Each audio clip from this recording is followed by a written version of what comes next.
माता वैष्णो देवी कटरा से श्रीनगर के बीच शुक्रवार को पहली ट्रेन रवाना होगी, जो विश्व के सबसे ऊंचे ब्रिज से होकर गुजरेगी। प्रधानमंत्री कटरा में आयोजित एक समारोह में इस ट्रेन को झंडी दिखाकर रवाना करेंगे। एफिल टावर से ऊंचे इस ब्रिज की मजबूती का अंदाजा इसकी बात से लगाया जा सकता है कि जिस स्थान पर इसकी नींव भरी गई है वो स्थान एक फुटबॉल मैदान के 1/3 हिस्से के बराबर है, यानी एक छोटे मोटी कॉलोनी यहाँ पर बस जाए।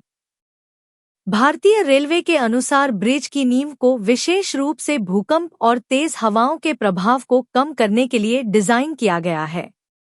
यह गहरी नींव चिनाब नदी के तल की कठिन भौगोलिक परिस्थितियों को ध्यान में रखकर बनाई गई है।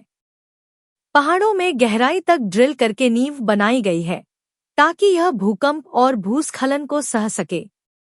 इसकी नींव फुटबॉल मैदान के 1/3 क्षेत्रफल के बराबर जमीन पर बनाई गई है, जिससे किसी भी तरह के संभावित आपदा या खतरे के दौरान ब्रिज को किसी तरह का नुकसान न पहुंचे।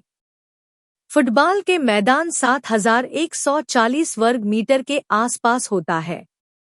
इस तरह 2400 वर्ग मीटर के आसपास क्षेत्रफल में नींव भरी गई है।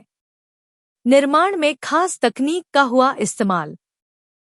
पुल को कैंटिलीवर विधि से बनाया गया, जिसमें स्टील के तारों और क्रेनों का इस्तेमाल हुआ। इस विधि से बिना नीचे सपोर्ट के आर्च बनाया गया।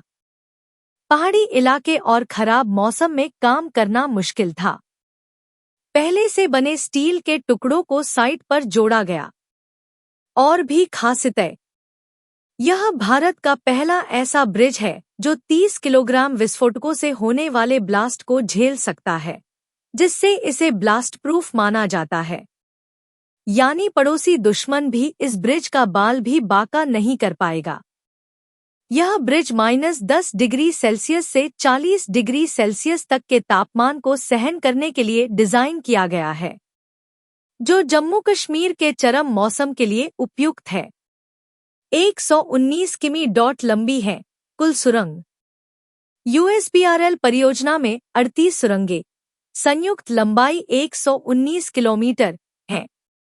सबसे लंबी सुरंग T49 की लंबाई 12.75 किलोमीटर है और यह देश की सबसे लंबी ट्रांसपोर्ट सुरंग है। कुल 927 पुल हैं,